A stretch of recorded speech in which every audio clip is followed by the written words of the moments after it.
आज मैं एक वीडियो देख रहा था यूट्यूब पे। रवीश कुमार जी की यूट्यूब चैनल पे काफ़ी फेमस पत्रकार हैं वो, रवीश कुमार जी। उनका एक वीडियो था इस टॉपिक पे कि चाइना एक्सपोर्ट में रिकॉर्ड बना रहा है और हम कुंभ में। तो उनका कहना था ये कि शॉर्ट में क्या बताया जाए कि चाइना का जो एक्सपोर्ट है वो ऑल टाइम हाई पे है। उन्होंने काफ़ी रिकॉर्ड बनाया पिछले कई सालों में। कोई भी पूरी दुनिया में इतना एक्सपोर्ट नहीं कर पाया, निर्यात नहीं कर पाया जितना चाइना कर पाया। और इंडिया के अभी कुंभ महाकुंभ जो चल रहा है उसमें जो विजिटर्स हैं, श्रद्धालु हैं, उनके आने का भी कई करोड़ों में रिकॉर्ड बन रहा था। उस टॉपिक से रिलेटेड उनका ये वीडियो था। तो उनमें साफ तौर पे ये कहना उनका हो रहा था कि चाइना किस तरह से उसकी आइडियोलॉजी या उनके जो प्रायोरिटीज़ हैं, या ये कहिए कि किस चीज़ पे फोकस वो कर रहा है, वो उनका एक्सपोर्ट, मैन्युफैक्चरिंग, बिजनेस या ग्रोथ या इकोनॉमिक से रिलेटेड था। और इंडिया के प्रोस्पेक्ट से या इंडिया का फोकसिंग जो था वो रिलीजन को लेके ज़्यादा था।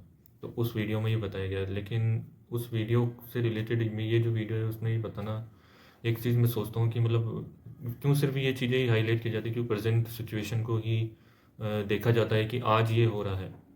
तो आज ये हो रहा है तो क्यों हो रहा है, इसके पीछे का रीज़न को देखा जाता है। तो बस वो थोड़े से टर्म को देखा जाता है, शॉर्ट टाइम को देखा जाता है, 50 साल, 100 साल, 200 साल, उतने टाइम को लेके ही या उतनी हिस्ट्री को देख के ही या उस ग्रोथ के टाइम को देख के आज की कंडीशन का आकलन किया जाता है कि ये सब आज जिस कंडीशन में है तो हम 50 या 100 या 200 सालों में जो हमने किया है उस वजह से है।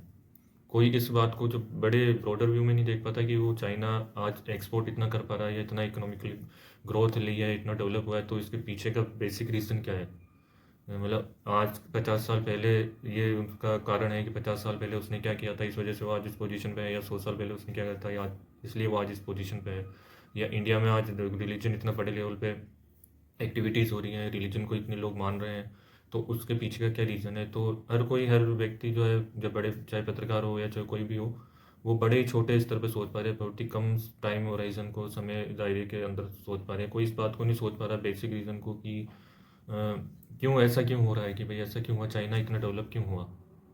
एक इंटरेस्टिंग सी आपको मैं बात बताता हूँ कि आपको एक सभी डेवलपिंग कंट्रीज़ में एक कॉमन चीज़ देखिए कि एक सभी कंट्रीज़ में एक कॉमन चीज़ है कि हर एक जो डेवलप कंट्री है वहाँ एटमॉस्फेयर वो है, कोल्ड है। और जो भी अंडर डेवलप्ड है या जो डेवलप नहीं है कंट्रीज, उसका जो एटमॉस्फेयर है, जो वातावरण है, जो मौसम है, वो गर्म है। ये कितना इस डिफरेंस है लोगों के उससे, जो एटमॉस्फेयर से लोगों के सोचने पे, रहन सहन के तरीके पे, काम करने के तरीके पे, संस्कृति पे और ग्रोथ पे, संस्कृति से जुड़े हुए विचारों पे कितना फ़र्क पड़ता है।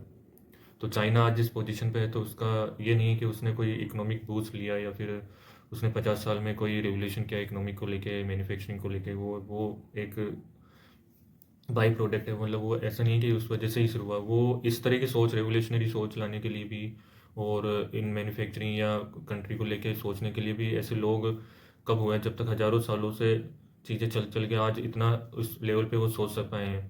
तो ये है कि मतलब डिफरेंस नहीं किया जा सकता। अगर हम कहें कि भाई भारत चाइना जैसा हो जाए या फिर चाइना जैसी मेंटलिटी रखे या चाइना जैसी ग्रोथ अप्रोच रखे या वहाँ के लोग ग्रोथ अप्रोच रखे, तो वो पॉसिबल नहीं है नेक्स्ट 2000 ईयर, या मतलब इम्पॉसिबल है, कभी नहीं हो पाएगा।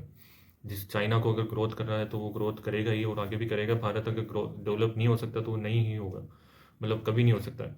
क्योंकि जो जीन्स है, जो डीएनए है, जो ब्लड है, वो चीज़ें जो लोगों में होती है वो इंडियंस या इंडिया जैसी जितनी भी कंट्रीज़ हैं उनमें वो नहीं है।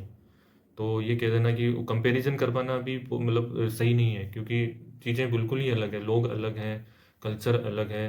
कल्चर तो बाद में आया, पहले तो एटमॉस्फेयर अलग है। तो एटमॉस्फेयर जो प्रकृति ने जो एक असमानता दी है, उस असमानता से कई असमानताएं निकली है, तो वो उसे बांटा नहीं जा सकता। तो ये कहना गलत है कि भाई चाइना इतना एक्सपोर्ट कर रहा है और इंडिया एक्सपोर्ट में नहीं हो पा रहा। तो क्या हम वैसी सोच रख ही नहीं सकते, कभी नहीं रख पाएंगे। एक डेवलप कंट्री जैसे लोगों में जो वहाँ के लोग जो व्यवहार करते हैं, संस्कृति रखते हैं या समझ रखते हैं, सोच रखते हैं, वैसे हम इंडियन या जो भी अनडेवलप कंट्रीज़ है या डेवलपिंग कंट्रीज़ है या जहाँ पे वेदर जो है, मौसम जो है गर्म है, वो कभी ऐसी सोच नहीं रख पाएगा और वो कभी डेवलप भी नहीं हो सकते। ये फैक्ट है।